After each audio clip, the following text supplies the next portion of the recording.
Good morning, everyone.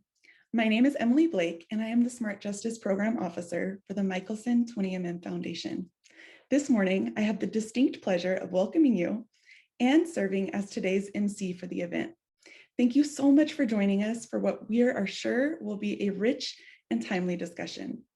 Before we get started, and as we give folks a few minutes to hop on Zoom, I'd like to share a bit of background on our foundation and briefly preview what we have in store for you today. Founded by Dr. Gary K. Michelson and Alia Michelson in 2010, the Michelson 20MM Foundation believes that equitable education and economic opportunities are essential to activating humanity's fullest potential. As a foundation, we not only deeply believe in, but have experienced the transformative power of higher education with many staff first-generation college graduates ourselves. For over a decade, the Michelson 20MM Foundation has served 20 million minds, the approximate number of post-secondary students in the US, by advancing open educational resources, smart justice, digital equity, student basic needs, and intellectual property education. Recognizing the need for change at scale, 20MM also invests in tech entrepreneurs, change makers, and policy to catalyze scalable innovations in the knowledge economy and accelerate progress towards a more just world. The Michelson 20MM Smart Justice Initiative was launched in 2019 to support individuals and communities impacted by our country's punitive legal system in forging brighter, more prosperous futures through educational attainment and meaningful careers.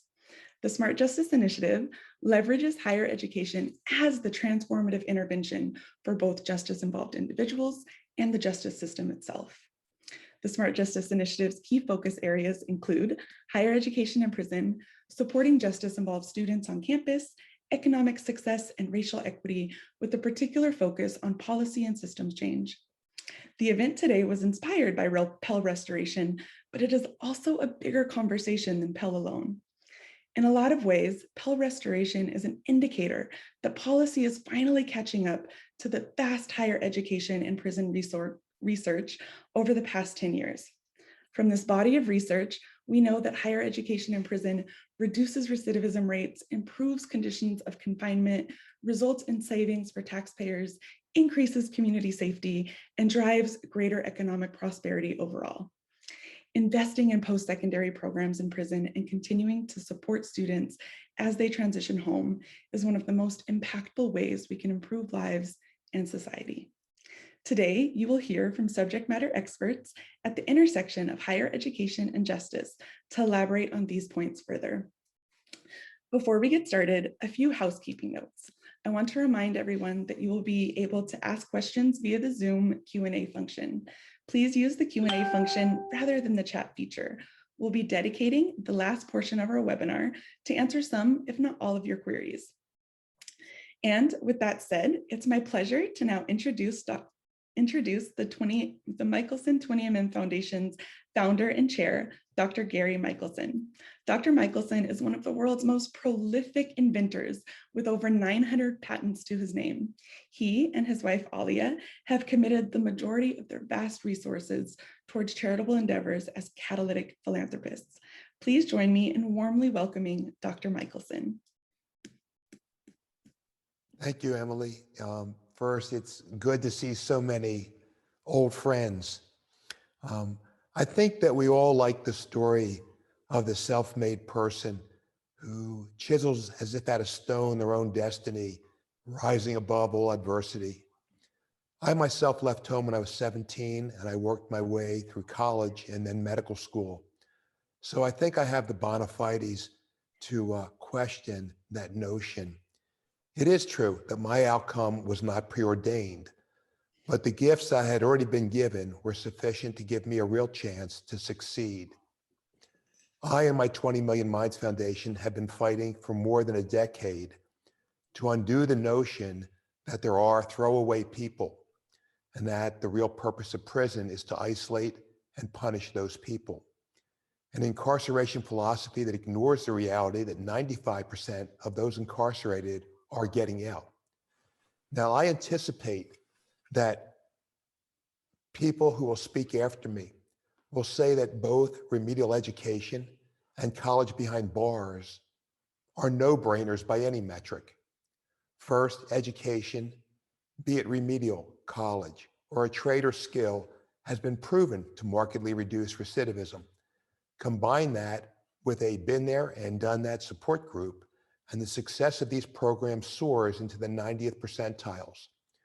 A RAND analysis found that for each dollar invested in prisoner education, there was a return on investment to us, we the people, of $5.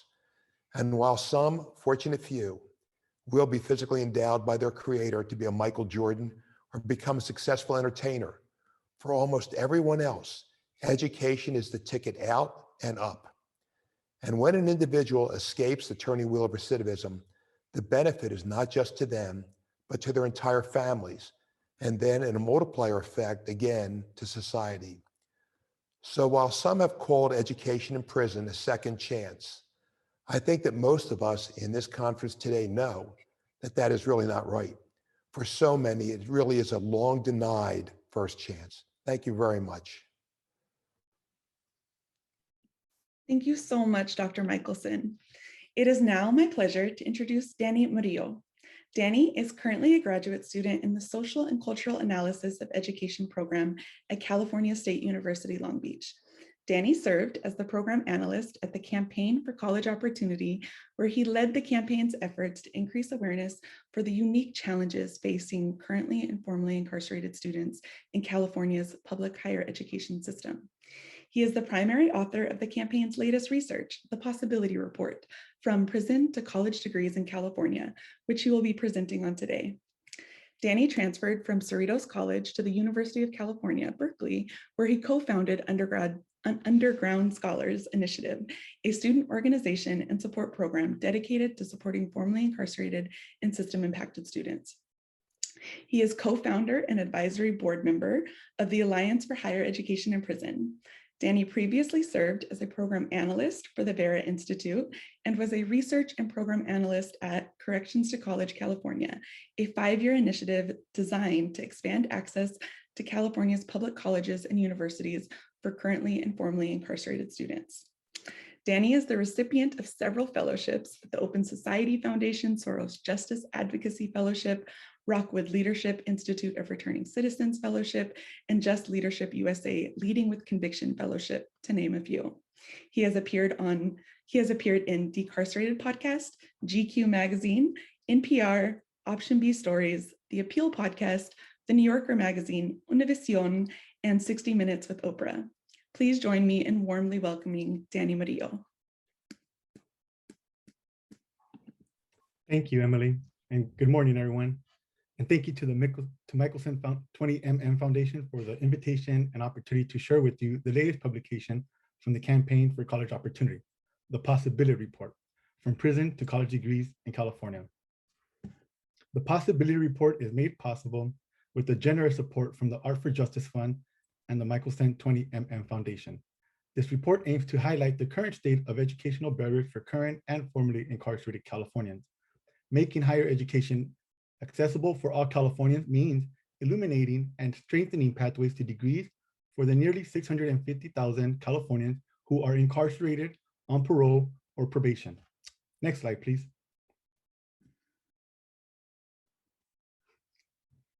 The demographics from the report focus primarily on the incarcerated population in the California Department of Corrections and Rehabilitation, also known as CDCR, representing approximately half of the state's total incarcerated population.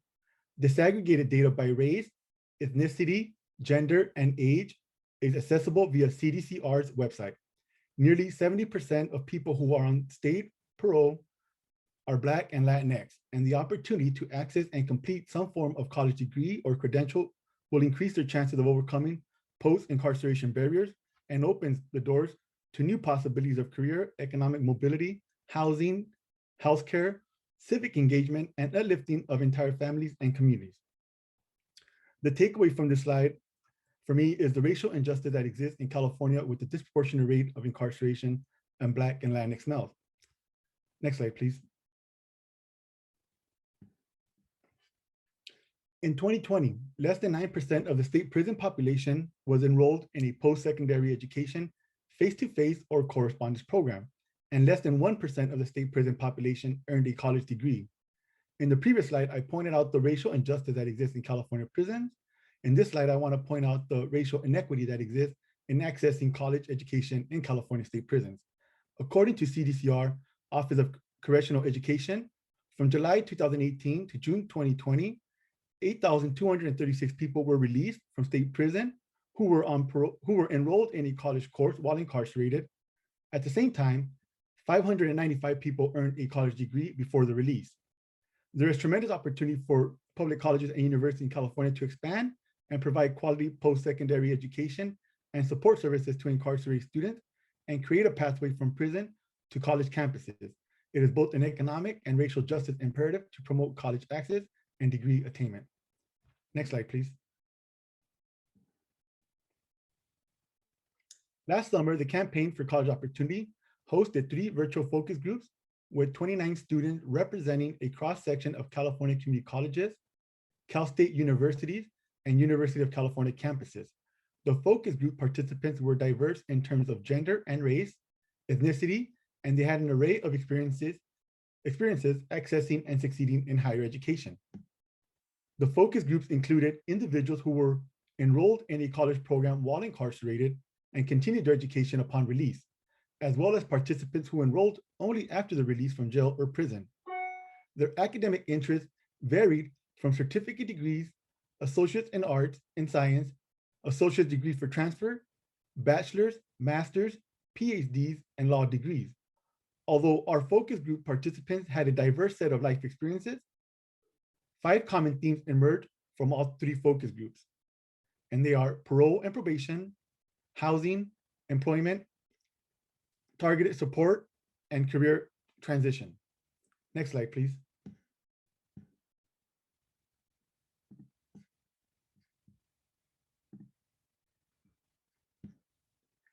The parole and probation systems in California do not prioritize higher education and often present barriers that keep formerly incarcerated students from achieving their educational goals.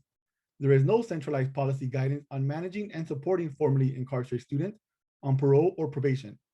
For the most part, participants in the focus groups describe probation and parole officers as unsupportive of their educational aspirations and goals. Next slide. Requirements to access housing or parole requirements leave students with unstable living situations, creating an environment unconducive to going or staying in college. Many students shared that transitional housing conditions require that an individual cannot be enrolled full-time, or they cannot apply for affordable housing because they had an ankle monitor and or felony convictions. Many of our focus group participants shared that they had lived in vehicles during their educational journeys and were often homeless. Next slide, please. Formerly incarcerated students straddled 2 employment problems: finding work with the conviction history and balancing the need to work while attending school. The need to work poses severe issues for formerly incarcerated students. Employment is key to maintaining stable housing, meeting basic needs, caring for family, and more than likely is a condition for probation, parole, or housing. The students we spoke with elevated the difficulties with being a parent, finding stable work, and finding enough work to meet financial obligations. Next slide, please.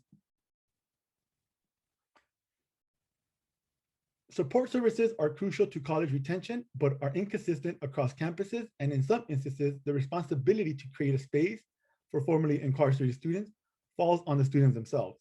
There are so many steps a student must take before they even set foot on campus.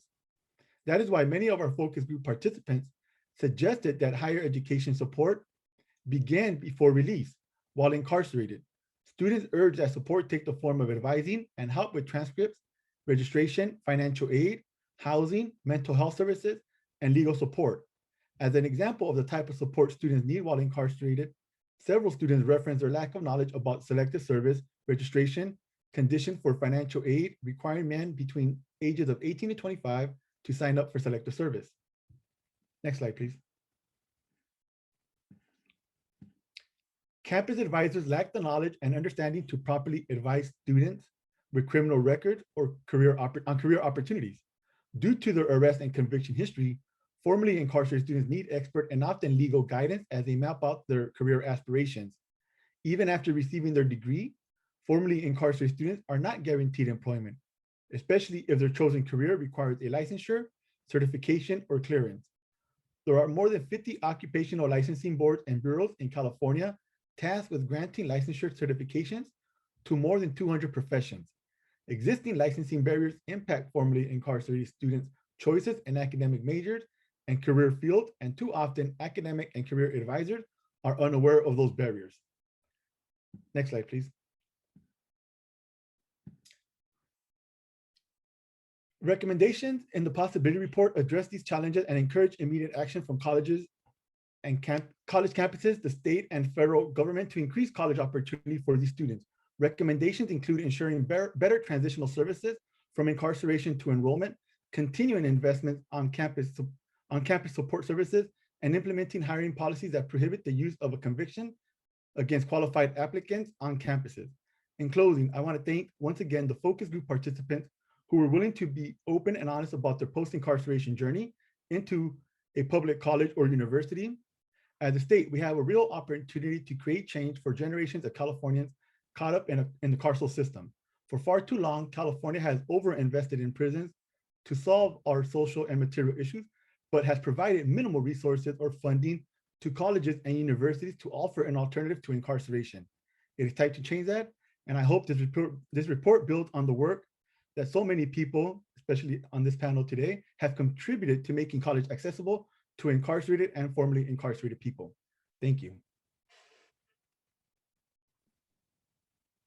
Danny, thank you for your critical research and presentation. I added the possibility report link in the chat so our audience can take a deeper dive on the focus group findings and recommendations from your research. This report truly serves as a cornerstone in narrative change to recognize the brilliance of currently and formerly incarcerated students, graduates, and professionals. The possibility report is a critical contribution to destigmatize, rehumanize, and shift perspectives honoring formerly incarcerated student dignity and their unique needs to reach their highest academic potential. We hope the report, like Danny, serves as a tipping point to establish greater investments for students navigating both the justice system and the higher education from state, philanthropy, and even social venture capital. It is now my honor and pleasure to introduce one of the state's and certainly the nation's leading experts in higher education. Rebecca Silbert serves as the Senior Director of the Rising Scholars Network at the Foundation for California Community Colleges, where she works with more than 40 California community colleges serving incarcerated and formerly incarcerated students. Rebecca previously led Corrections to College California, an independent nonprofit initiative that was the precursor to the Rising Scholars Network. Corrections to College was co-directed with the Stanford Criminal Justice Center and was housed at the Opportunity Institute. The Corrections to College initiative catapulted California's higher education and prison programming from no community colleges offering face-to-face instruction in prison to 34 out of 35 prisons now partnering with community colleges to provide face-to-face associate degree for transfer pathways to approximately 10,000 incarcerated students. Prior to the Opportunity Institute, Rebecca was a senior policy associate and then executive director of the Chief Justice Earl Warren Institute on Law and Social Policy at UC Berkeley School of Law. Prior to her 5 years at the Warren Institute, Rebecca tried cases for 9 years as an assistant federal public defender in the Northern District of California. She earlier worked as an associate at the law firm of Kecker, Van Nest, and Peters, LLP in San Francisco, as well as the Harvard Project on Schooling and Children. Rebecca graduated magna cum laude from Harvard Law School and Phi Beta Kappa graduate of UC Berkeley. Please join me in warmly welcoming Rebecca Silbert and our esteemed panel. Thank you, Emily, for that embarrassingly long introduction. I have the pleasure today of moderating a brief, but I promise you extremely exciting panel discussion. And I want to begin by thanking Dr. Michelson, the Michelson 20mm Foundation, and Emily for hosting this. This is a critical moment in time, and I think we have a lot to think about and talk about. So let me begin by actually putting myself out there and saying that I work for the Foundation for California Community Colleges and leading the Rising Scholars Network. I see that many of you here today are joining us from out of state or from outside of our system. And I think it would really be helpful if we can paint the picture for everyone so you really can see the power of Pell and the power of education, what's happening in California and how that can shape all of these conversations. The Foundation for California Community Colleges is the auxiliary to the State Chancellor's Office. We effectively implement the Chancellor's vision.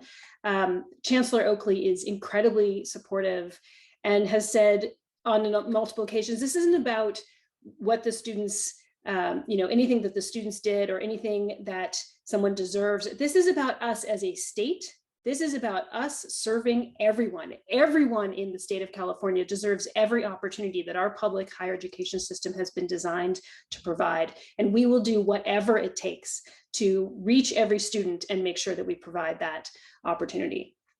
So as Emily mentioned, we do have California community colleges in every single prison. We have over 14,000 students.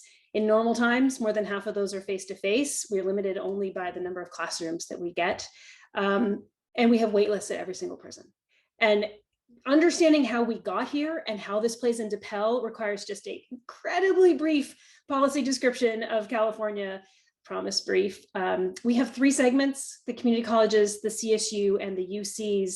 And our community colleges, unlike our CSUs and UCs, are partially apportionment and student funded rather than block funded via the general fund. What that meant was that when we started to grow in 2014, even without Pell, we were able to start meeting students' needs because the community colleges had a built-in mechanism to treat students in prison no different than students on campus. The only difference is where that classroom is located. So for purposes of structuring your faculty assignments, your degree pathways, your budgets, your tutors, your counselors, it's no different. But what we saw was this incredible explosion in growth in community college students and an incredible desire for more, which we as a state have been unable to reach. So that's where we get to Pell, right? So most of you know, and I think it was mentioned, Pell existed prior to 1994. Pell existed nationally for incarcerated students, 1994, crime bill, tough on crime, ban implemented. And really thanks to an incredible level of student activism over the past 4 years or so, just outstanding and awe-inspiring student activism, in December of 2020, Congress lifted the ban. That will be effective in 2023. Now that's really important. In 2023 is when incarcerated students will start being able to receive Pell Grants. So applying in 2022. Might come earlier, but as of right now, it's 2023. What this does is it gives us a moment to pause, to think, we just saw California go from 0 face-to-face to more than 6,000 face-to-face, from a couple of classes to 400, 500 court sections every single semester to thousands upon thousands of students. What have we seen? What have we learned? How are we building out those pathways? And really critically, how are our CSU and UC systems playing a role, and what is Pell? So that is what we are here for today. So I'm going to introduce the panel now and invite them to turn on their video and audio to join us. The first member of our panel is Taffany Lim. Hello, Taffany. Taffany is the Executive Director of the Cal State LA Center for Engagement Service in the Public Good. She's the Founding Director of Cal State LA's Prison BA Graduation Initiative. This is currently the only, but hopefully soon to be joined, the only face-to-face bachelor's degree program for incarcerated students in California prisons. That means that for the thousands of students enrolled in community college and the hundreds of degrees coming every year, right now they have one option. And we are desperately hoping that there's more, but for now, we are dependent on Cal State LA, and Taffany has been a state leader in building this out and thinking critically. Next, we have Romarilyn Ralston. Romarilyn, please turn on your video and audio. Hello, welcome. Romarilyn is the Program Director of Project Rebound at Cal State University Fullerton. She also serves as the co-chair of the CSU Project Rebound Policy and Advocacy Committee. And Marilyn, as you will hear later, is also heavily involved with Project Rebound's rollout onto multiple campuses to really build a statewide vision of serving students no matter where they are.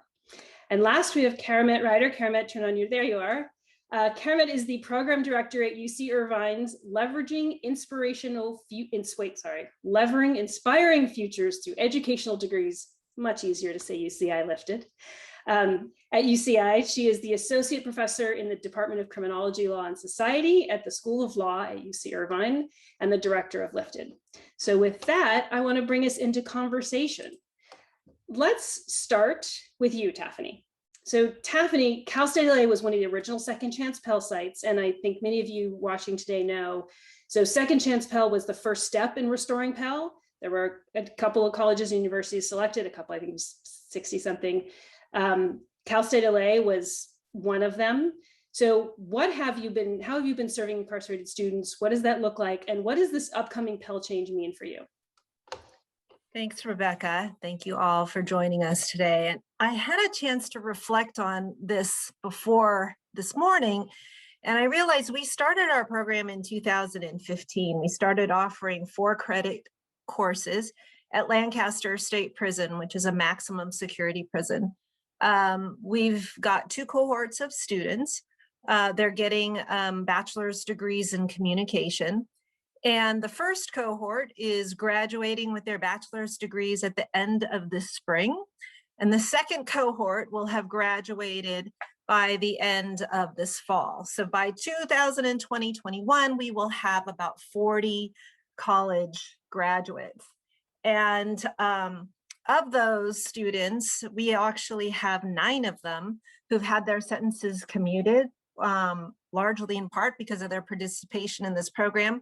And they are currently in our program on the main campus, graduating or have graduated with their bachelor's degrees and are off pursuing masters and other things. And so it's incredibly exciting and fulfilling to have seen this journey over the past few years. And I would say, in answer to your question, Rebecca, how has it changed? I realized this morning that we had started this program before becoming a Second Chance Pell site and before we had any money. And I think that for us, Second Chance Pell was affirmation, I think, for us as an institution to say, you know what, it's important. This is something that we should be doing, but quite honestly, my president and executive vice president, both of them at the time, when we started the program, they said, you know what, we need to do this because this is about the public good. This is something that is, it speaks to our values as a university. So before I bump to Karamet to talk about UCI, I just want to follow up with one thing, which is that, so when you became a Second Chance Pell site, Pell was still, had a number, it was the old system before the new simplified FAFSA. Yes. And I know that meant that Pell was challenging. Could you speak just a little bit about those challenges that you faced with Pell before and how that might change starting in 2023? So hard. So very hard. We'll be very frank with you. So we had 40 students when we got the Second Chance Pell.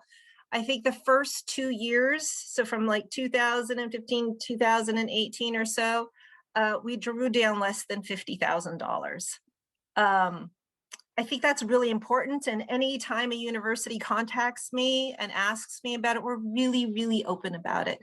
And some of you probably know this, a lot of it has to do, for example, about selective service. If the student hasn't identified or marked for selective service, they are not eligible. They're not able to draw down financial aid. We were not able to draw down students because if we could not fully enroll them or matriculate them because of missing transcripts or social security numbers. And defaulted loans. So we had students, for example, who really struggled to find their transcripts and to get their transcripts ordered. And for those of you who know, ordering transcripts while you're incarcerated is almost impossible. Helping people on the outside is almost impossible. But we would find out that we couldn't get their transcripts because maybe they had an overdue library book. And so they were having holds put on their accounts. And so those holds were also preventing us from getting financial aid, right? So many, many, many challenges to it, very, very complicated. So again, I think for us, for Cal State LA, Second Chance Pell was great, but we don't count on it. All it does is it helps us to defray some of the tuition costs, but I'm happy to talk more about, to offer a bachelor's degree in prison. It's a huge, huge system-wide lift and involves many, many departments and many, many individuals. There is no way Second Chance Pell would ever help us to cover all of those costs. And so, Karamet, this bumps it to you, because I know you're in the process of building the UCI program, and in particular with the new FAFSA, the selective service problem is eliminated. That, I know, as Stephanie mentioned, has been a huge problem. So you will not face that. So what are you building, and how does this Pell change coming in 2023, how does that play into it? Absolutely. So UCI is trying to bring the UCs into this wonderful panel of people providing higher education resources for current and formerly incarcerated students. So we are working to establish the first BA in the UC system for incarcerated students. And we are partnering with Southwestern College, which is already offering one of these associate's degrees for transfer that we've been talking about at Donovan Prison in San Diego. And they are, like Taffany, an initial kind of first chance Pell site, second chance Pell. Pell is kind of in the backdrop of what we've been doing. But one of the things that's really important about UC's work, we signed a memorandum of understanding with the prison system in December before Pell was reinstated. And so, I like to say we started without any, like Taffany, with the knowledge, partly from learning from Taffany, with the knowledge that Pell was not necessarily going to sustain our program, and we needed an alternative model. And so for tuition, our primary model is the UC Blue and Gold program. So within the UCs, there is an infrastructure to support students whose family income is less than $80,000 per year. It's much more robust than Pell. And that is what our program is relying on. So like Taffany, I think Pell has incredible symbolic value and is, potentially a backstop, but we think it's really important to have something in place that is more robust, incorporates students who, was always imagined that formerly and current incarcerated students would be incorporated regardless of what the Pell requirements are, and also provides opportunities. One of the other things I think we'll talk about is that people can use up their Pell over their educational career. And so to have other resources to ensure that students have coverage even in those cases, I think is really important. So that's kind of a core piece of the UC program and vision. But as Taffany suggested, tuition is just one piece of these programs. And so even though there is this growing state and federal support, there's the incredible need for philanthropic and private support, as with many of the aspects of public education in the state, but in particular for these programs to make them sustainable. And that is an immense amount of the work, at least that we're doing at UCI and Lifted, is working to build that infrastructure to sustain the program, not just at the state funding level, but also in terms of the community support and philanthropic support. Thank you. Yeah, and I think it's worth mentioning that as we think about the students as a whole, and one of the things that any of you listening or any of you who ever talk to any of us often hear is that we think about the student body as a whole, right? This is not just about 10 people who happen to be in one particular yard at one particular time, right? As a state, we have to think about the entire criminal justice system and the student body as a whole. And one of the things that I failed to mention earlier is that one of the reasons that this is a really fascinating balance with the community colleges is that we have what's called the California College Promise Grant, which is a tuition waiver that has always been available for community college students no matter where they are. So we were able to grow the community college portion of this without facing the tuition hurdle, because we have a pre-existing, because our state has never imposed that restriction, has not banned that for incarcerated students. So that tuition piece was covered, and Pell does, particularly now with the selective service problem solved, hopefully, Pell does really help with that tuition piece in particular. It's just as Taffany and Karamet, if you pointed out, there's so many more. Now, one thing, Marilyn, I want to bump to you, something that Karamet said was about the larger picture. And I think we can't have this conversation. Talking about incarcerated students is fine, but talking about incarcerated students is not enough unless you talk about what happens when students come home and what happens when students want to continue. And to that, it's critically important to think about Project Rebound, right? Because oftentimes what I have seen in national conversations about this is that on both sides, criminal justice and higher education, the conversation is really about what is being provided right here in this prison right now. But that's not enough. That's not okay. So tell us about Project Rebound. Tell us about what you do and where you fit in this statewide vision. Thank you, Rebecca. And thanks to Michelson 20MM for having this critical conversation today. Yeah, Project Rebound is an amazing organization. It's been around over 53 years. It was started by a formerly incarcerated man named John Irwin, who after he was released from prison, after serving a 5-year sentence for robbery, went back to school. Got his undergrad degree within the UC system at UCLA, went on to UC Berkeley to get his PhD in sociology and started teaching at San Francisco State within the CSU system. He created Project Rebound so that other incarcerated people, just like he was, would have an opportunity to transform their lives through the power of higher education. And so Project Rebound was born at San Francisco State University in 1967, and it started out small, and it has grown over the years. In 2016, because of the support of the Opportunity Grant and a lot of philanthropic foundations, there was an opportunity to expand Project Rebound outside of San Francisco State to 8 additional CSU campuses, creating a 9-campus consortium of programs. And then in 2020, because of a state allocation, we were able to expand to 5 additional CSU campuses. So now we have 14 campus. So it's a multi-campus collaboration with over 500 formerly incarcerated students and 30 staff members. So we have grown in order to support the higher education and successful reintegration of formerly incarcerated people. So Project Rebound does a lot of things.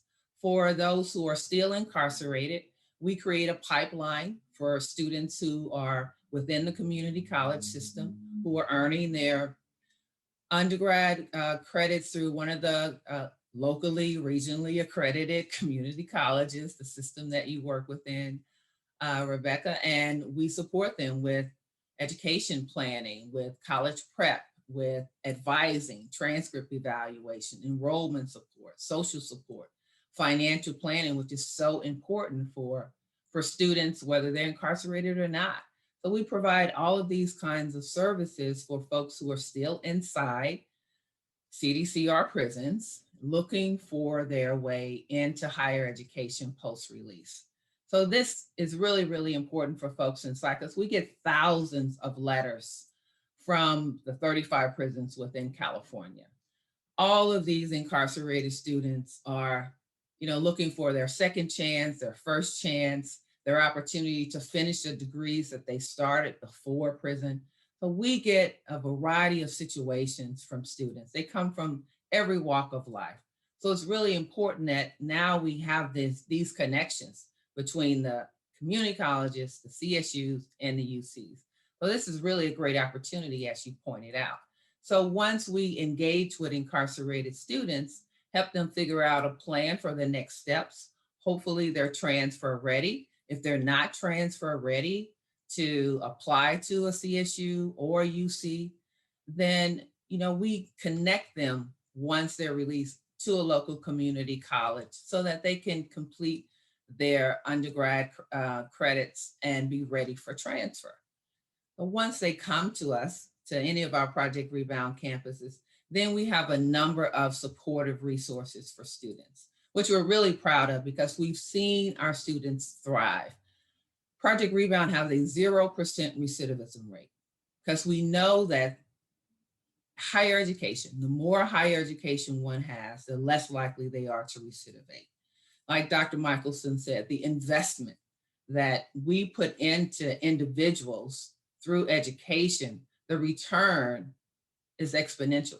It's unbelievable what our students have been able to accomplish by providing them post-release support, reintegration support on campus, housing support, meal support, support with getting textbooks, support with employment on campus, but more than that, opportunities for leadership, opportunities for them to get involved, to develop the social networks that many incarcerated people are not able to maintain when they're locked up. So Project Rebound steps in, creates that bridge, provides that reintegration support. But more than that, we try to encourage our students to look beyond, the undergrad degree, beyond the BA. What's your next step? So career planning, as Danny pointed out in his presentation, becomes really important.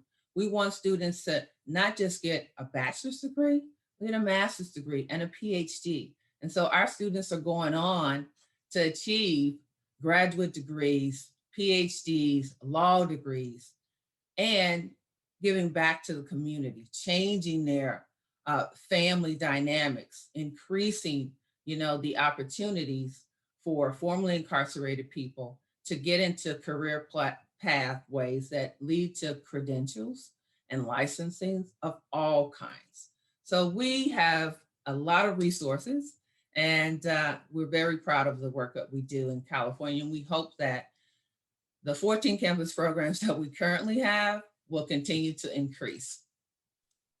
Thanks, Marilyn. And let's stick with you for a minute and really bring this conversation back to the Pell question for a minute, because this is what's changing, right? This is what's about to come. And we do have all these community colleges doing the associate degree for transfer or transfer degrees inside, but without Pell, those students inside their journey ends.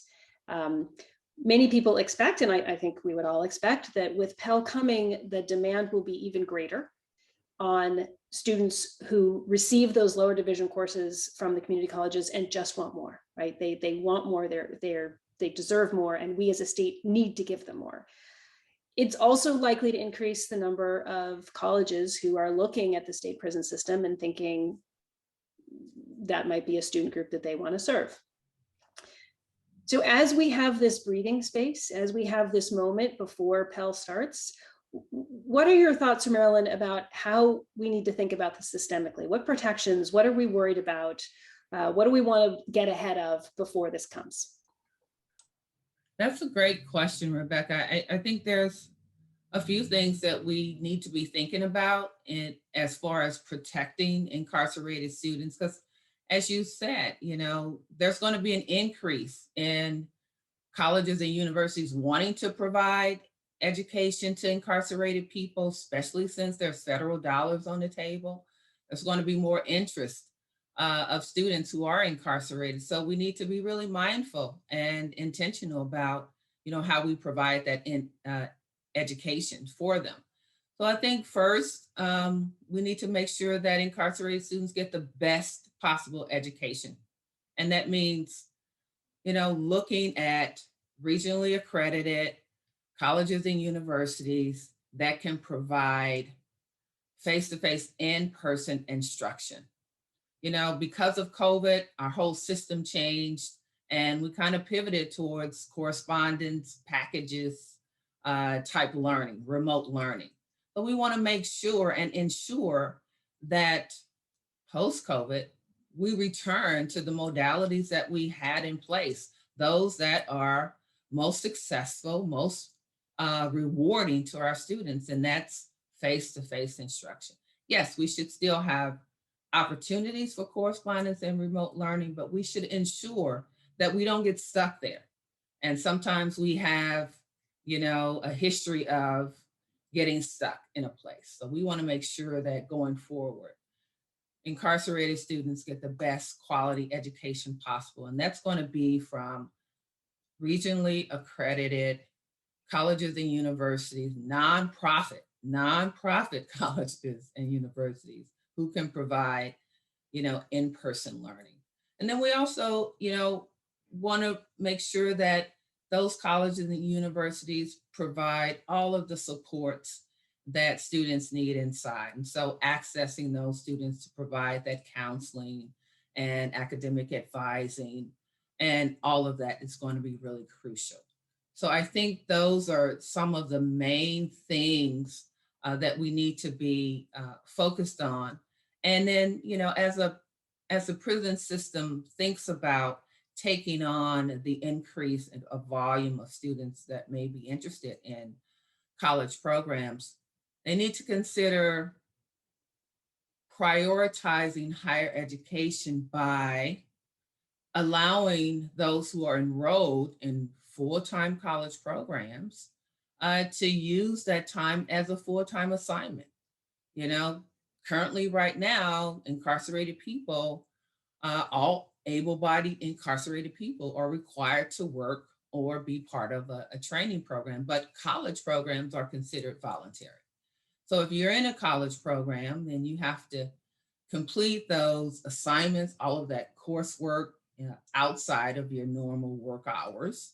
And that sometimes is very cumbersome for folks who are incarcerated, because not just are you mandated to work a full-time assignment, but then there's, making sure that you have time to write to your kids, to visit, to take care of yourself, to attend AA, NA, all the other self-help groups that make it possible for rehabilitation inside. And then college.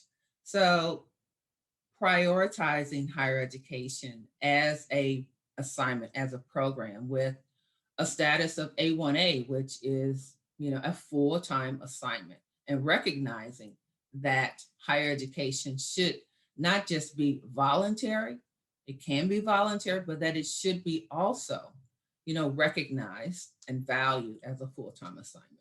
I think those are some of the really critical pieces, the key pieces that we need to be thinking about. Thanks, Marilyn. And as I know, there is a bill pending in California this session, Senate Bill 416. Maybe at some point we can drop the link in the chat. And SB 416 addresses pretty much everything that Marilyn, you just talked about. It would require CDCR, that's our Department of Corrections for you non-Californians here, the California Department of Corrections and Rehabilitation, CDCR. It would require CDCR to provide college by partnering with a community college, CSU, UC, or regionally accredited nonprofit. What it would not allow would be bringing in an out-of-state or a distance accredited, non-regionally accredited, or any for-profit provider, right? So many of you may know that there was some tension in New York recently. Oh, thanks, Curtis. There was some tension in New York recently because the Department of Corrections invited in a for-profit tablet provider without working with the colleges and universities that were already inside. So this attempts to get ahead of that. I would also point out for those of you following it, there's a similar sort of movement in Connecticut and a few other states.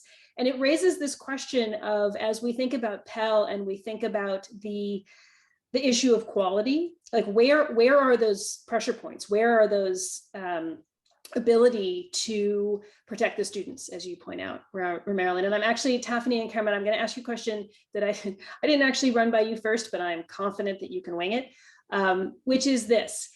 Both of you have MOUs with CDCR. Tell us, what were the components of that MOU, of those MOUs? And I'm particularly thinking about, what happens when students get released, what kind of support services, what are the key provisions in those documents about what it means to partner with the Department of Corrections and to provide quality service? Like, what are those baseline things that you have had to and you want to agree to? Do you want to go first? You just recently worked on your MOU with CDCR. It's fresh in our minds. I think it kind of picks up nicely on this concern about the limitations or the risks of Pell, because I think CDCR has seen that people come in and want to offer educational opportunities, but aren't necessarily committed to being there for the long haul. And, the educators in CDCR in particular are worried that someone will come in and they'll get frustrated and they'll offer courses for a year, and then students will be left without a completed degree. So I think what's really exciting about seeing the higher education providers across the state, from the public institutions the community colleges, the Cal States, the UCs working on this together, is that we are institutions who know how to get people, right, who are committed to the breadth of people in the state and know how to get them to degree completion. And that was a big part of the conversation with the prison system was, are you committed to sticking it out? If we let you in to work with these students, do you promise us that you will get them to degree? And you know that there might be some roadblocks and hurdles. And this was, we started the conversation as the pandemic was taking off. So kind of understanding those challenges. And that was a big part of it, was saying, not just you, CareMet, and faculty involved in this initiative, but does the chancellor kind of have your back and want to support this? And so that, ultimately it was a conversation between the secretary and the chancellor to say that the entire institution is behind this. And also to say, do you understand that it's not just about parachuting in, right? As exactly as Marilyn was saying with Project Rebound, do you understand that it's not just about parachuting in and offering coursework to some new and diverse student body? Do you understand that these are students who have specific needs that you're prepared to address, including the challenges of transfer, the need for students who are released to be able to matriculate on campus? This is a really important one. Are you prepared to do that work? And that was the other, I think, big piece of the conversation, was kind of thinking about the wraparound services that are required in investment in that. So big picture, where I think, one of UCI's agendas in being involved with this is to try to make all of this work replicable, right? To say to any UC community college partnership, how can you build another program like this? And so a lot of our goal is to have these conversations and then make all these documents available to people so they're easy to use again. But that's kind of the big picture, I think, of some of the conversations. And we learned a lot of that from talking to Taffany and her process at Cal State LA. And Taffany, this relationship with CDCR, which of course links to protecting student and links to Pell, because as you have more Pell and more demand, both here in California, but also in other states, thinking about what does it look like that it's not so simple, and that really putting the student first, being student-centered, is the most important thing. And I really want to call out your campus and your leadership for being one of the first to stand up and offer full matriculation on campus if someone was released. So if you could talk about that a little bit, because that has become a critically important component here in California, and we hope it's exported as well. Yeah, and it's been one of the most fulfilling parts of our work, honestly. One thing that's kind of interesting to note is that when we began our program, which started with one of our English professors who was volunteering at the prison, 80% of the students that we started were serving life or life without possibility of parole sentences. And actually, I think it's more than 80%. At this point in time, about 80% of them have life or life without possibility of parole. Meaning that when we started our program in 2015, the guys desperately wanted a college degree. They felt that they were able to get AA degrees largely through correspondence at the time. The community colleges hadn't really been able to ramp up in the way that they have done so incredibly over the past few years. So they had AA degrees, but no outlet. And that was really important to them. But they never thought that they were actually going to be using their degrees in, quote, the real world, right? Like, it was the purpose of education was what was so valuable to them.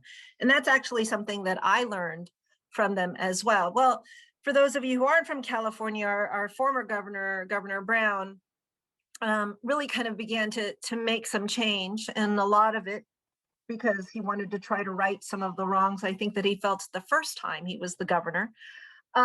And students who had life and life without possibility of parole sentences were getting their sentences commuted. And again, largely because of their participation in education.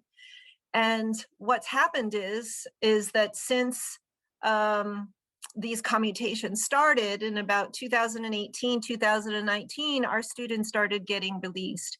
And they were released after serving 10 years, 20 years, 22, 25, 28 years, and 8 months. They had served inside. They had, as they said themselves, literally grown up within the institution. And then they were popping onto a campus that at the time has 28,000 students on it. And so for us, it's been an incredible journey. We have a Project Rebound that I also oversee, but them they are 100% committed to their education. And for them, it was incredibly important to know that when they were going to get paroled, that they were going to be able to live somewhere close to campus, that they were going to be able to pipeline directly into their classes, that they weren't going to miss a beat, that we were going to be able to give them jobs, meaningful job experiences to help support them through school, that they still had Pell funding to help continue to pay for their tuition as they completed out the degrees. All of that has been, a part of our process. And so, and we didn't expect it at the time. And for me, it's been one of the most fulfilling parts of what we do. We have, I think, another 3 of our students who are going to be coming out in the next few months. So that'll be taking us up to 13 out of 40.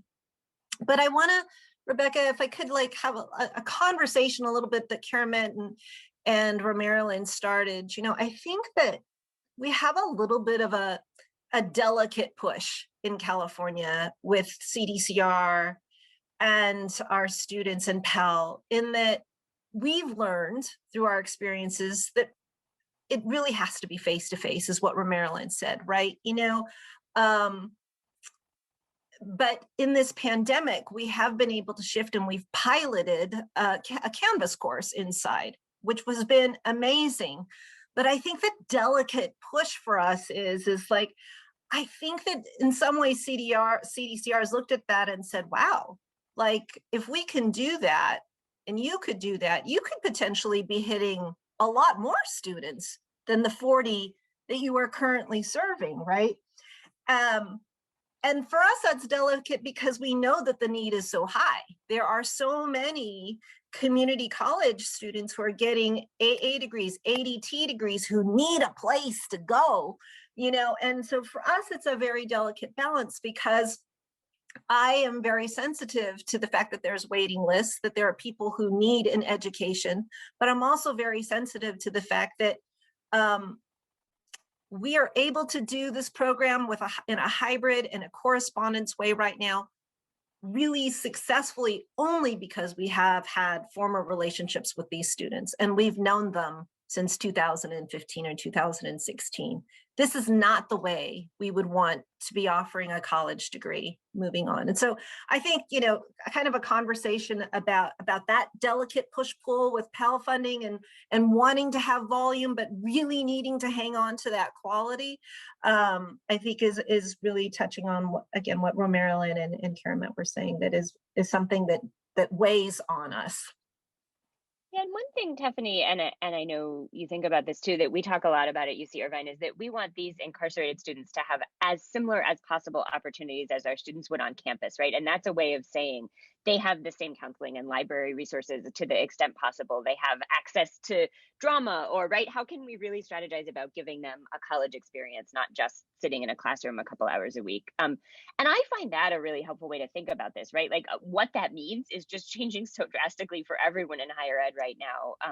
And it feels like we have to continue to have the conversation for our students, who are already matriculated on campus, just like we do for the students who are incarcerated in the state. And it's hard to know where it will go, but it's really exciting to be in a room with people who have been so phenomenal at establishing principled ways to provide these and models for providing this kind of education. Yeah, thank you, Karamet, and thank you, Tiffany, for bringing us into the conversation. It's more than important. It is critical to the development of students who are matriculating to campus. Those who have access to in-person, face-to-face instruction while they're incarcerated, when they come to us, they have a different idea about education.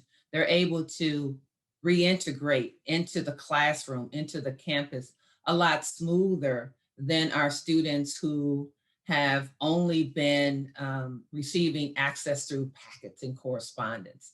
They have a relationship and experience with their instructors and faculty members, so they think critically. They know how to digest material, ask questions, interact with students, and that's so valuable. The students who come to Project Rebound at our UC campuses who haven't had that kind of engagement and interaction with faculty members and other students in a classroom setting, they have to then learn that as they go as upper division transfer students, which can complicate their learning for, a year. It feels to them like they're starting all over, and it's a harder struggle for them. They're successful, they can still make the grades, but the social interaction, the connections, they have to then build that understanding. So providing face-to-face instruction gives them all of that foundation that they have when they matriculate to us, which is really important, because then that's when our students hit the ground running and become leaders on campus, are able to engage with staff and faculty, create programs and organizations that benefit other students who are not formally incarcerated, create clubs, speak on policy, raise awareness about higher education and mass incarceration, become leaders in the community. It's just phenomenal and amazing to see the growth when folks hit the ground running who have the experience of face-to-face in-person learning. It's just a totally different student. And so we're just really wanting to know that, prioritizing this type of face-to-face learning has to be protected. And some of the power of these programs is making institutions that people think are separated from society more porous, right? So it means bringing the faculty in and having people who are inside have outside relationships. And it means those faculty going inside and seeing what's going on inside in our prisons, right? I mean, I think that's part of how these programs are an engine for broader social change. And if you don't have that face-to-face contact, you're really eliminating an aspect of that shifting perspective for both the faculty and the students that you're otherwise getting by really just making those walls more transparent. And, just the fact that none of the CSUs or the UCs ask a question about criminal backgrounds anyway. So their faculty and staff and other students are already interacting with folks who have incarceration experiences. So the Project Rebounds and the Underground Scholars programs, that specifically target and center, the students who have this experience is great. But formerly incarcerated people are already on all of these campuses and thriving and have been there for decades. And so, as you said, Karamet, having faculty come in and understand what supports are needed for formerly incarcerated students really help them serve all students better. Yes. And worth mentioning, Marilyn, something you just pointed out to the non-Californians here, and there are many, California has never had an admissions barrier in its community college, CSU or UC system for undergraduate degrees. We've never asked the question. We've never had a barrier. We've also notably never had a problem. It's never mattered. So, and we are quite proud to stand up and say we all welcome everyone, intentionally so. So you're right, students have always been here. I think this conversation that you raised, Taffany, one interesting way I heard it framed was, what is the purpose of higher education? Like, Yes. What is the point of higher education? Yes. I think most people would agree it's not solely content delivery. It's Right. not do you or don't you know the progression of, coups in France from 1750 to 1820. Yeah. Super interesting, but that's not the only thing that higher education is about. And if it's about more than just the content of that course, then it's about more than correspondence packets. With correspondence, as you point out, Marilyn, for so many of our students, they have no other option right now, both pre and post-COVID. So we do partner with correspondence courses. And Taffany, I know that many of your students have added correspondence courses to meet those lower division requirements. It is a partnership. And with that, I want to take it to the last question I'm going to ask you before we open it to audience Q&A. I really want to think about the what's next. I want to focus you on the what's next. And as we've all talked about today, California has built this interconnected web that is pretty impressive, right? We've got the community colleges doing the 2-year, we've got CSU and UC building out to the 4-year and hopefully beyond with Pell. And we've got on the outside, the web of CSU Project Rebounds. We've got Rising Scholars at about 40 community colleges for students who are on the outside. And we've got UC Underground Scholars. And it's this collaborative effort that's, quite frankly, pretty rare in our public education system. And it's about a multi-segmented vision of access and success for everyone. So that's the vision, that's the bold. But as you think about your place in this web of opportunity, what do you see next? What's coming? What do you want to see? What are you thinking that you need to prepare for, or that you want to lay the groundwork for now? Why don't we start with Karamet? Sure. Yeah, I mean, Rebecca, you said one of the things that excites me most about this as someone who's been a member of higher education and a beneficiary for more than a decade now.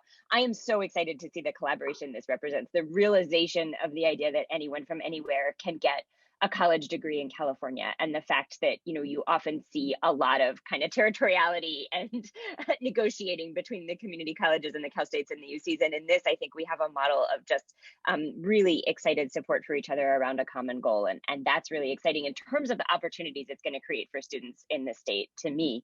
And when I think about, the UCs in particular in this, one of the things that excites me is, one, we become yet another resource offering the tools that students need to get these bachelor's degrees, to have all the benefits of education we're talking about, to become to have smooth reentries to our communities and to earn income and to have established jobs. But as a member of the UC, I also feel really excited to see us creating pathways to graduate school, to professional school, and to PhDs. In my department, we have a handful. We have graduated formerly incarcerated students already with PhDs who are faculties in the Cal States, and we have students now enrolled in PhD programs. And that's really exciting to me, because that's, if we think about one goal of these programs as being to really mitigate the stigma associated with incarceration, I think creating pathways to facilitate, students who go through these programs becoming faculty and leaders in the state and elsewhere. I think that's really exciting. And where UCI is just building an initial pilot program, but the hope is to be a part of this state project that demonstrates how we can have higher education in prison on a large scale, right? Many of the programs people look to are small. They're liberal arts programs that enroll a few dozen students at most. And I think what's really exciting about California is we're talking about scalable programs where we can potentially reach hundreds or thousands of students with higher education opportunities. We already are with the community colleges, right? And we're talking about how to extend those pathways. And that's a piece that's really exciting to me, is being a public educator in this state, collaborating on that work. Taffany, how about you? Just really quickly, because I know there's a lot of questions. On the landscape, we need more bachelor's degrees. We're going to have a huge bottleneck with all of the AAs and ADTs from our California community colleges.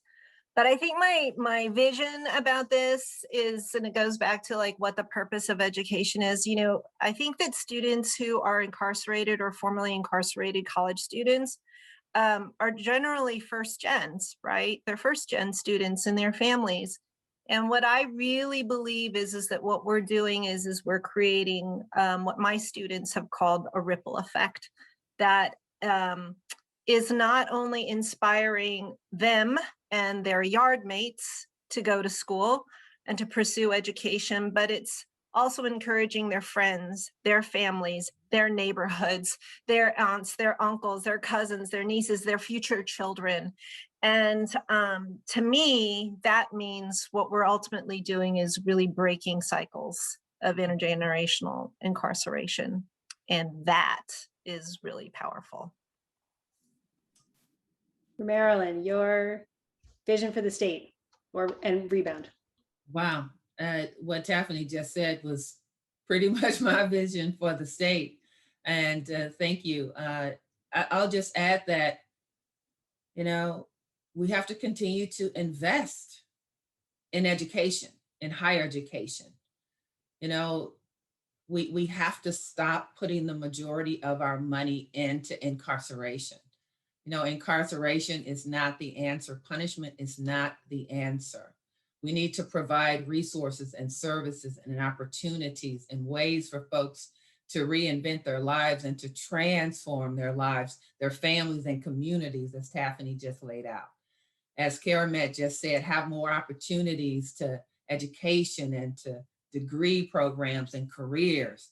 So we have to invest invest our public dollars into making sure that some of our most vulnerable populations have that first chance or second chance or 10th chance, whatever it is. We need to make sure that our communities are providing those opportunities for people so that they don't get caught up in all of this other stuff that leads people to a life of incarceration. Because as all of us on this panel know, through experience, and I know myself as a formerly incarcerated person who has used higher education to transform my life, and I see it every day in the students that we serve, that there's no other reentry model that can produce what higher education does. And that's why we need to continue to invest in education and, reduce, all of the collateral consequences that having a criminal record has, the barriers to opportunities for housing and to employment. And so we need to think about changing some of the guidelines for board certifications and some of these other things to make sure that folks have a clear pathway to making sure that their lives are secure and that they have the quality of life that they deserve. Thank you, Marilyn, and thank you all three of you. And now Emily, I know you have been monitoring the Q&A, and I would encourage anyone listening to put your questions in the Q&A. So Emily, what have you got? Yeah, well, first and foremost, I am just over here snapping, and I am so awe-inspired by this heavy-hitting panel and just so grateful for you all joining us today. Also, thank you to the audience for your questions. We have about 10 minutes to answer questions, and I'm going to go through them. The first one that came in is one that I've been really thinking about as well. So it's, this anonymous questioner asks, California has scaled 2-year degree accessibility in prisons.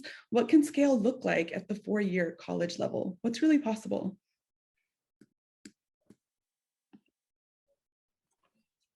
Rebecca, you might even want to chime in on this as well.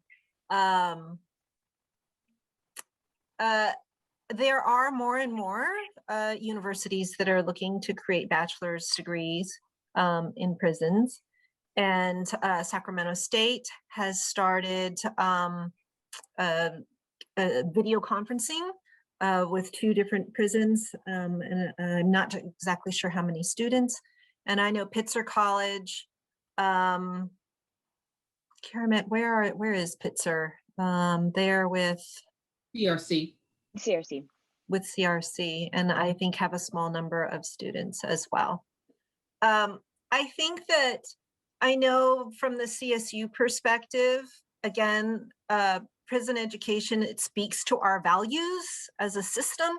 It's very important to us, but the investment of people and resources and people in order to make a bachelor's degree happen is huge.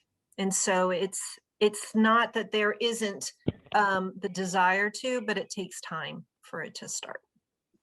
I think similarly in the UCs, there's just our hope is that the model we're building, where you identify a community college and prison partner, we often call it a triangle, it will be widely replicable across Cal States and UCs, right? That we have, because then you're kind of leveraging this pathway that Rebecca and the community colleges have been so involved in creating. But it takes time. We've been working on our program at UCI for 3 years already, and we hope to be launching next year in terms of matriculating our first cohort. So great, thank you all. Dr. Noel Vest from Stanford asked, says, he loved Danny's qualitative research project, but it speaks to the difficulty of collecting cohort and randomized trial data in prison populations. What can be done or is being done to create the needed partnerships to collect high quality quantitative data, meeting the rigor required of peer-reviewed publication as it relates to these programs in prison? I don't know if anyone else wants to speak to this, or Marilyn, you may. In particular, I know this is something Project Rebound is thinking about too, but I think it's a conversation where, especially as public institutions, we're all really engaged with, is how do we document the amazing work we're doing to show in particular, right, that students are completing their degrees, that they, you know, kind of show the same educational details that we would expect to see for any other program we're evaluating. And it's certainly something, you know, as the UCs who are kind of invested in research, it's something we talk a lot about. We're really interested in particular at UCI thinking about the challenges transfer students face in general and how to develop better resources for transfer students. And within that group, incarcerated and formerly incarcerated transfer students from their community colleges. And it's an exciting piece of, again, of there being these different state partners to me that I'm hoping we can all develop and share resources that really document both the incredible success these students have as students and also the needs that we don't necessarily meet, you know, across the country in terms of challenges and developing, you know, setting the tone in terms of developing better resources. Yeah, that's a great question. Thank you, Dr. Vest. I'll just add that, you know, Project Rebound expanded in 2016 to the additional 8 campuses, and then last year to another 5 campuses. So we now have the resources available to do that type of research, to collect the data that's needed to really understand what we're doing and to see the outcomes of what we're doing. And we're looking towards collecting that data through all of our different programs and creating, you know, reports so that we can show, you know, the public the impact of higher education for this population of students. So we're starting to do that. It takes a lot of resources to collect data, and it takes time to collect data. And so we're in the process of doing that. And once, you know, things are in place, we'll be releasing those reports to the public. I think Carolyn, oh, sorry. My sense, go ahead. My sense for you and us is that it's also really exciting to provide research opportunities for students coming through these programs, right? That this is a chance to really involve the people who are experiencing it and understanding how to document. And I think that's another aspect of what's exciting about what's happening. I was going to sort of take what you said, Marilyn, and make the point that education traditionally, and I know, Noelle, you and I have talked about this, like traditionally in this field, the research was criminal justice focused, and it was about recidivism, and it was about offenders, and we don't do that. These are students with education outcomes and student outcomes, but there traditionally has been less funding for that education-based research as opposed to the criminal justice research. But as educators, it's not our job to combat recidivism. It's our job to provide education, and good education for everyone. That takes time and money. The time piece, I know on the community college side, like we just lost 1.5 years, right? That goes back to the conversation we were just having about face-to-face and correspondence. I would posit that any peer-reviewed research in this field, talking about incarcerated students, needs to differentiate face-to-face from other modalities.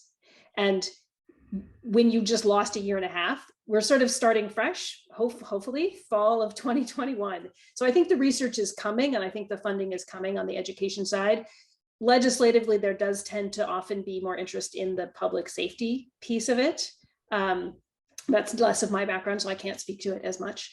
But I think it's a time and money issue. I think sometimes we need to give ourselves the grace of remembering that we just got started and then we just lost 18 months, but we'll get there. Thank you all. There's a few more questions. What are activities, programs, and corrections can be undertaking in this moment to get ready for Pell implementation?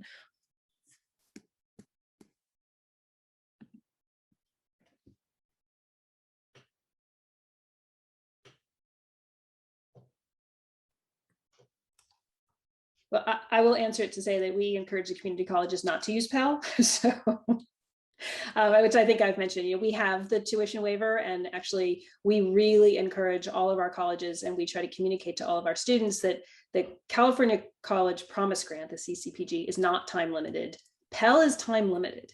That's a critically important piece that can't be said enough. There is limited numbers of semesters of Pell. So using up Pell when you don't need it is not okay.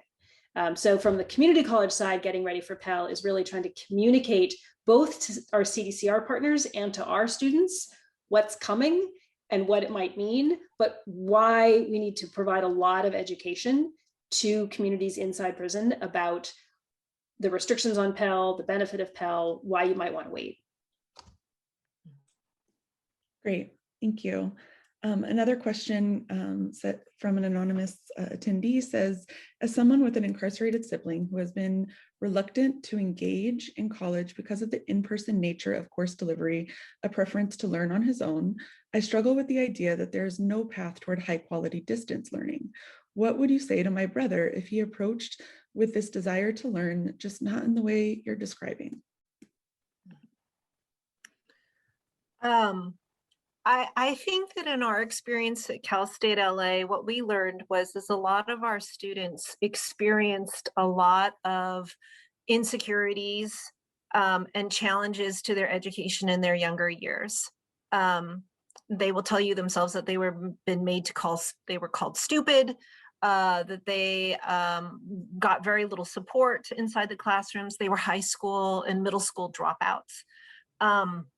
There's a lot of insecurities about them starting education, and I get it, and we struggle with that. And so I would say that if your loved one is at this time more comfortable doing something in correspondence right now, that's a great way to start, and we want to encourage that, because hopefully that continues to ignite this passion for learning. And a desire then to continue on and take advantage of these AA programs and bachelor's degree programs that are there for them. But part of what we've learned about just our being there is like, yeah, you can do it. And we believe in you. And we want you to be able to succeed. And that's just part of that ongoing messaging. Yeah, I'll just add that there's all types of personalities. You know, people learn different ways.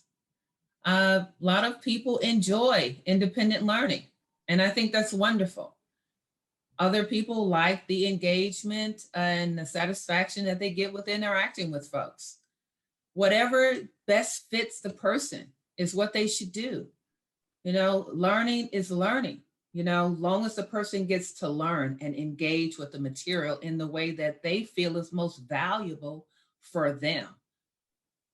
Correspondence courses, distance education, all of this type of learning is wonderful.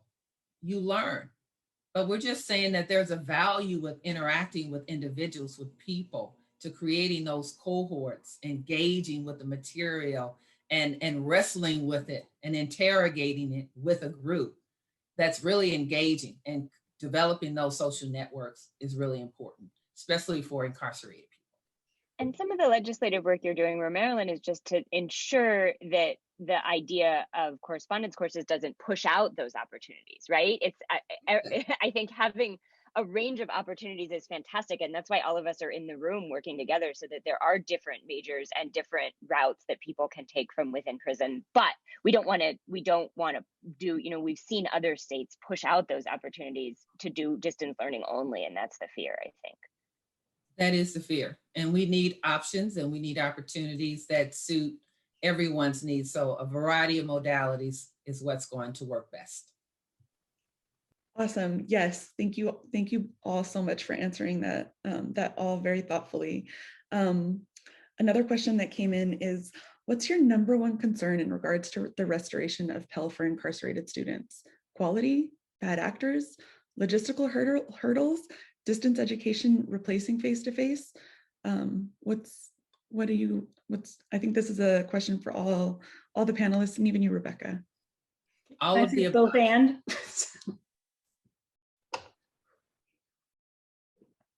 Seems like all of the above. I mean, I think all of it can be subsumed in the quality bucket, right?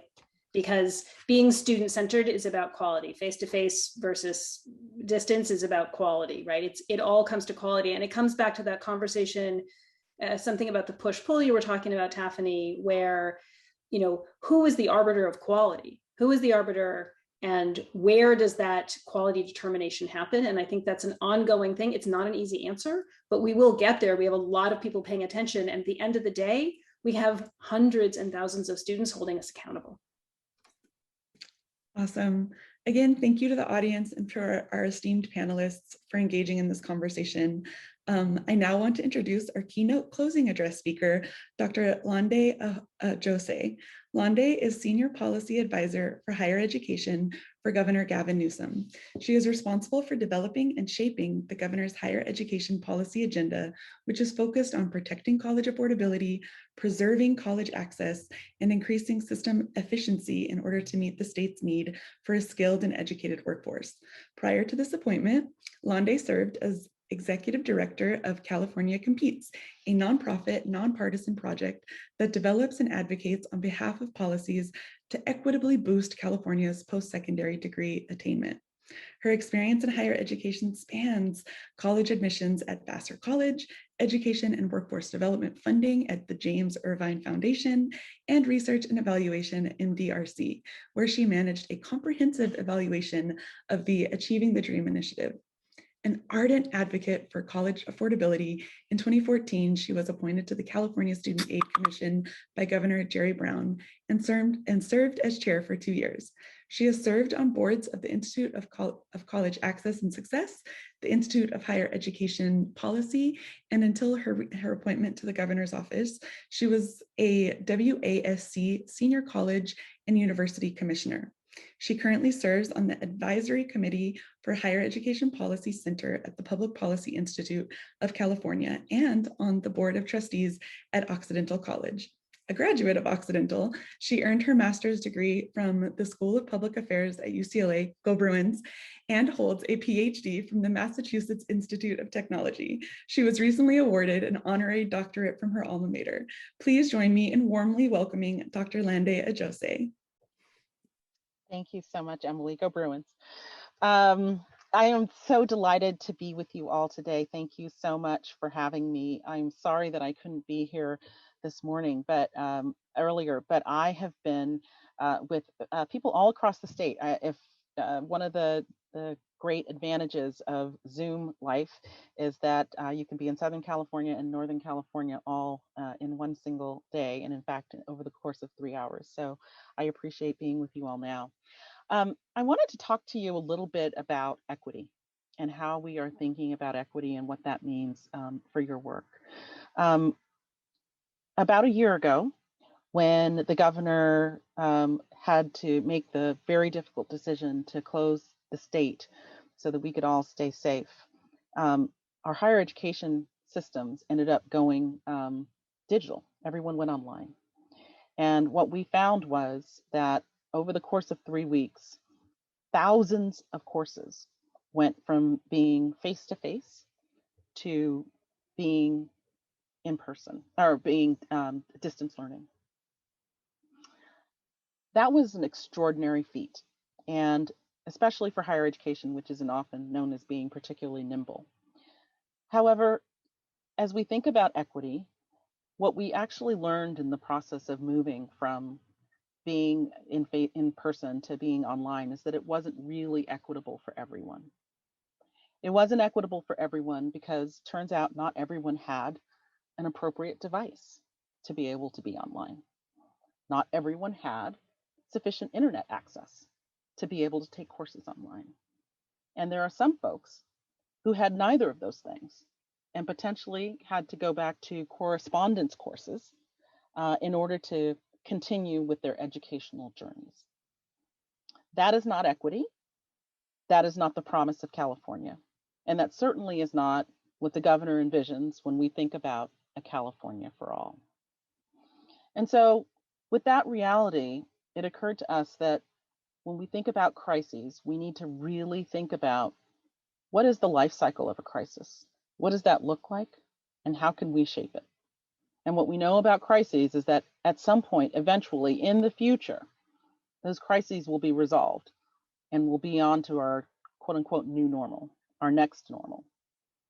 And what we knew is that while everyone was thinking about how to pivot and how to respond to the pandemic, there was also a moment to be thinking about what the future should look like. We had a working definition, an operating understanding of what equity was in January and February of 2020. And we all knew that that understanding that we have didn't meet our aspiration for what equity should be. And so with that idea in mind, we actually convened a task force called the Recovery with Equity Task Force. That task force was comprised of 20 individuals from throughout the state and throughout this nation to really think about what it is that higher education needs to be for all of our students. Over the course of 6 months, we met, and in February, we came out with a report. And that report really says that there are several dynamics that really need to shape higher education. One of which is about facilitating inclusive communities and institutions. Institutions where people can see themselves. Institutions where people are taught by people who look like them. Institutions that have governing bodies who can appreciate the experiences and the understanding of what individuals who are in higher education go through. We need institutions where people's experiences historically are presented in the curriculum. We need education that fundamentally centers the student experience and designs around what the student needs, rather than having institutions that require students to conform to a particular set of rules. That notion of inclusive, equity-based belonging, that notion of equity in our higher education system is really fundamentally the work that you all are about. It's about making sure that everyone has access and everyone has high quality access, irrespective of where you find yourself learning, irrespective of what has come in your past, so that you can create a better future. And it's about how we choose to support individuals in that process that will help us to make sure that they are getting the high quality learning experiences to which they ought to be entitled, to which we say, as a matter of values, that every Californian is entitled to. And so as we think about the future, we are going to be operationalizing this Recovery with Equity report. We are going to be speaking with people in our higher education institutions. We've already spoken with some boards. I just spoke this morning with the Community College Board. We're going to be continuing to speak with other boards, with academic senates, with student groups who are very enthusiastic about these recommendations. We want to begin to redefine what student needs are, that student needs are food and housing, but they're also things like adequate technology so that everyone can equitably participate in higher education. It's about adequate bandwidth so that everyone can equitably participate in higher education. It's about choice. It's about support. It's about staying on track. Those are the things that our higher education system are called to do.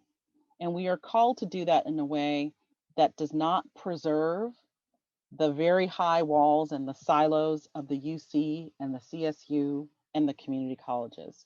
But we are called to do that in ways that leverage the collective force and impact of all of our higher education institutions, so that all of our higher education leaders understand that every student in this state belongs to them. Every student. That if you are a community college leader, that you recognize those community college students and those CSU students and the UC students and those K-12 students all belong to you, as would be the case for the CSU leader and the UC leader and the superintendent of public instruction. We are using the Governor's Council for Post-Secondary Education to take a robust set of ideas, 11 recommendations in all, to them to think about action steps. We also have sitting on that body the director of the Department of Finance to think about how do we support this work. We also have sitting on that body the president and CEO of the California Chamber of Commerce to think about what is the role of employment when students are working on their coursework and completing their coursework. We also have sitting on that body the independent institutions who are also interested in ensuring that the promise of higher education access is promised for everyone.